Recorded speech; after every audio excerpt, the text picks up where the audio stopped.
ዜና ሕይወቱ ወእረፍቱ ለአቡነ ሕንባቆም። ሰላም ውድ የአንቀጸ ብርሃን ሚዲያ ተከታዮች እንዴት አላችሁ? አንቀጸ ብርሃን ሚዲያ በብፁዕ አቡነ ሕንባቆም እረፍት የተሰማውን ጥልቅ ሐዘን ይገልጻል። በዚህም የብፁዕ አባታችንን ዜና ሕይወትና እረፍት ወደ እናንተ ልናደርስ መጥተናል። አብሮነታቸው አይለየን እያልን በኢትዮጵያ ኦርቶዶክስ ተዋሕዶ ቤተክርስቲያን የገዳማት መምሪያ የበላይ ኃላፊ ሊቀ ጳጳስ ብፁዕ አቡነ ሕንባቆም ከዚህ ዓለም ድካም ማረፍ የተሰማንን ሐዘን እንገልጻለን። አሁን የብፁዕ አባታችንን የሐዋርያዊ አገልግሎትና ዜና ሕይወታቸውን እናስዳስሳቸዋለን። በድጋሚ ከአንቀጸ ብርሃን ሚዲያ ጋር አብሮነታቸው አይለየን።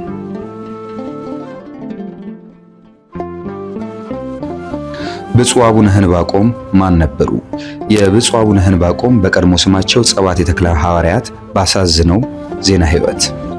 ብፁዕ አቡነ ሕንባቆም የቀድሞ ጸባቴ ተክለ ሐዋርያት ባሳዝነው በደብረ ብርሃን አውራጃ በሚገኘው በነዋሪ ወረዳ ልዩ ስሙ ከያዱር በዓለ ወልድ ከሚባል ቀበሌ ከአባታቸው ከአቶ ባሳዝነው ወንድም አገኘሁና ከእናታቸው ከወይዘሮ አስካለ ማርያም ማናየ ተወለዱ።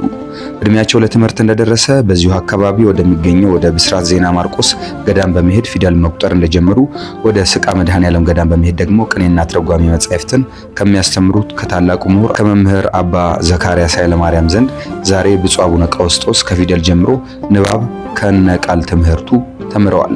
እንዲሁም በሳቸው የተወከሉ ከሚያስተምሩት ከመምህር አሰበ ጽድቀ ወርቅነህና ከአባ ተክለ ሃይማኖት ሀብታ ጊዮርጊስ ጋር ዳዊት ተምረዋል። ከዚያም በመቀጠል በዚሁ ገዳም ቅዳሴ ያስተማሩ ከነበሩት ከመምህር ገብረ ማርያም ወይም ገብረ ሚካኤል ስርዓተ ቅዳሴና ሰዓታትን ተምረዋል።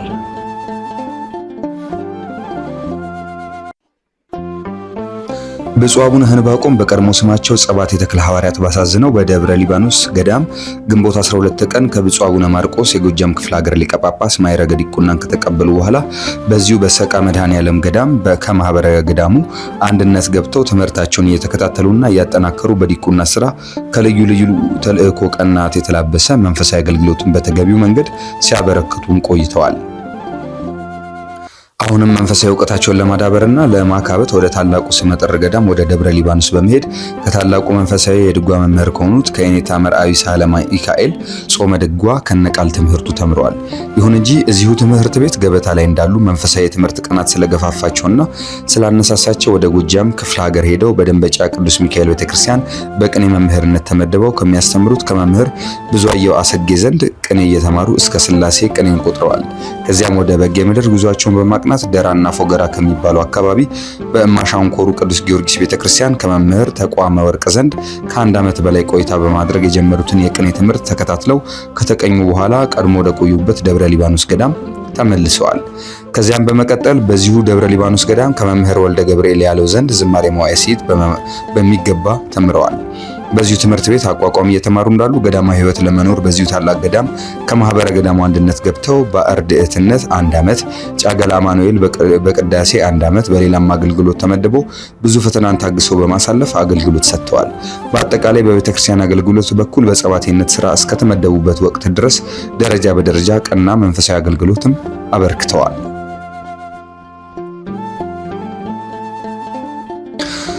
ብፁዕ አቡነ ሕንባቆም የቀድሞው ጸባቴ ተክለ ሐዋርያት ባሳዝነው መጽሐፍ ለመማር ባላቸው ፍላጎት የተነሳ በመምህር ገብረ ኢየሱስ ስም በተቋቋመው መንፈሳዊ አዳሪ ትምህርት ቤት ገብተው የመጽሐፍት ሐዲሳትን ትርጓሜ እንዲማሩ ከበላይ አካል ተፈቅዶላቸው በዚሁ ዓመት ከዚህ ትምህርት ቤት ገብተው ከመምህር ብርሃን ወልደ ሥላሴና ከመምህር ገብረ ሕይወት ገብረ ኢየሱስ ዘንድ የመጽሐፍት ሐዲሳትን ትርጓሜ በሚገባ ተምረው አጠናቀዋል።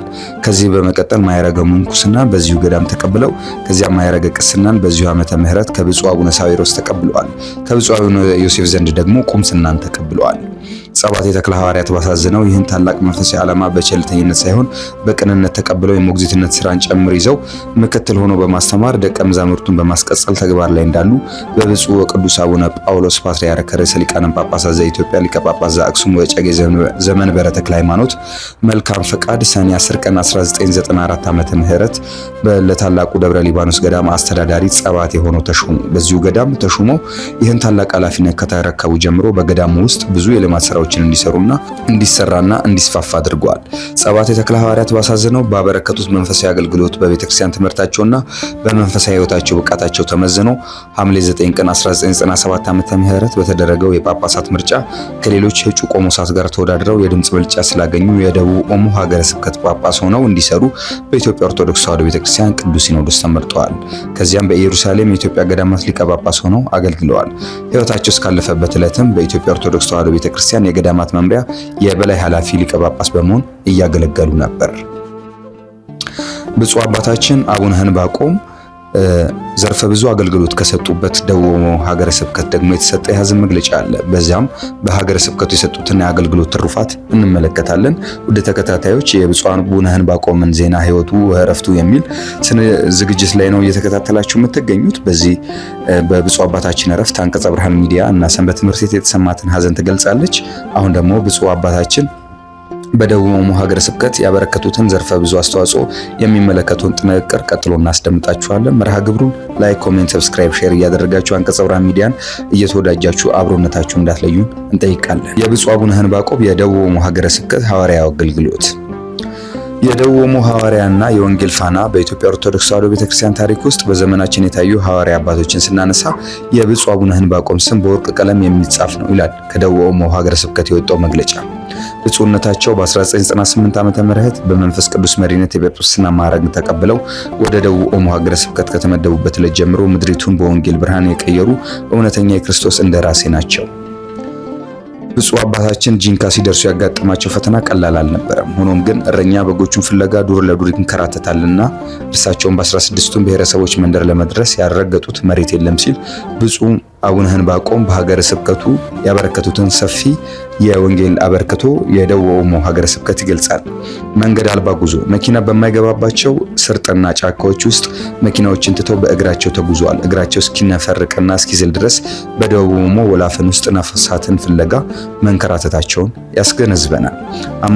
የአማራጭ የጉዞ መንገዶች በበቅሎ በሞተር ሳይክል አልፎ ተርፎም የኦሞን ወንዝ በአደገኛ እንጨት ጀልባዎች በመሻገር ለወንጌል አገልግሎት መስዋዕትነትን ከፍለዋል።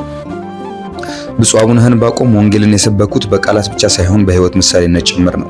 በዚህ ምክንያት ታሪካዊ ጥምቀት በአንድ ቀን ብቻ እስከ 8000 የሚጠጉ ወገኖችን በማጥመቅ ከጥንታውያን ሐዋርያት ተጋድሎ የማይተናነስ ታሪክ ሰርቷል። በደቡብ ኦሞ ሀገረ ስብከት ተስፋን በመዝራትም ዛሬ ቤተክርስቲያን በሌለችባቸው 51 ገጠራማና በረሃማ አካባቢዎች ላይ ነገ እዚህ ቦታ እግዚአብሔር ይመለካል፣ አማኝ ትውልድም ይበቅላል በሚል ጽኑ እምነት የመሰረተ መስቀል ተክለዋል። ዛሬ እነዚያ ቦታዎች የአምልኮ አውድማ ሆነዋል። ብፁዕ አቡነ ሕንባቆም ለራስ ምቾት ግድ የሌለው ነበር ህይወታቸው። ትህትና ለአገልግሎት ሲሄዱ ምን እበላለሁ የታርፋለሁ የሚል ጭንቀት አልነበረውም። በየመንገዱ በየጥሻውና በየጫካው ውስጥ እያደሩ የጫካው ዛፍ እየመነጠሩ መንገድ ለሌለው ህዝብ መንገድ እየሆኑ ወንጌልን አስፋፍተዋል።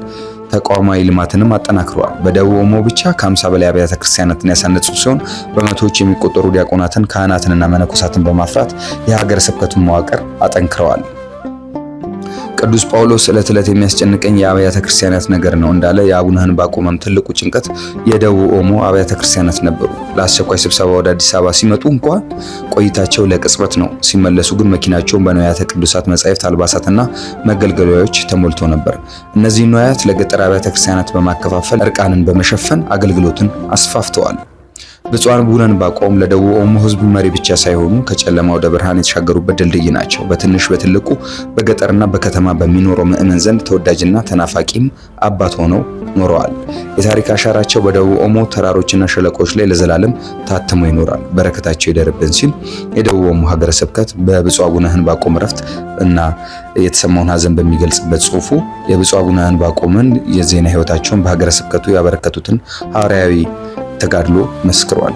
እኛም በብፁዕ አቡነ ሕንባቆም ሕይወት ዕረፍታቸው የተሰማንን ሐዘን እየገለጽን ለወዳጅ ዘመዶቻቸው ለመንፈስ ቅዱስ ልጆቻቸው መጽናናትን እንመኛለን። ብፁዕ አቡነ ሕንባቆም እንግዲህ ጸሎተ ፍትሐት ብፁዕ አቡነ ሳዊሮስ የጠቅላይ ቤተ ክህነት ዋና ስራ አስኪያጅ በተገኙበት የደቡብ ኦሞ እና ምዕራብ ሸዋ ሀገረ ስብከት ሊቀ ጳጳስ እንዲሁም የምስካየ ኅዙናን መድኃኔዓለም ገዳም ኃላፊ ብፁዕ አቡነ ዲዮስቆሮስ የቅዱስ ሲኖዶስ ዋና ጸሐፊ፣ የደቡብ ምስራቅ ትግራይና የራያ ሀገረ ስብከት ሊቀ ጳጳስ፣ በመንበረ ፓትርያርክ የቅርሳ ቅርስና ጥበቃና ቤተ መጻሕፍት ወመዘክር ሙዚየም መምሪያ የበላይ ኃላፊና የማህራት ማደራጃ መምሪያ ሊቀ ጳጳስ፣ ብፁዓን አበው ሊቃነ ጳጳሳት በተገኙበት በታላቁ ደብረ ሊባኖስ ገዳም እንግዲህ እንግዲህ ስርዓተ ቀብራቸው የብፁዕ አባታችን ቡራኬ በረከታ አይለየን።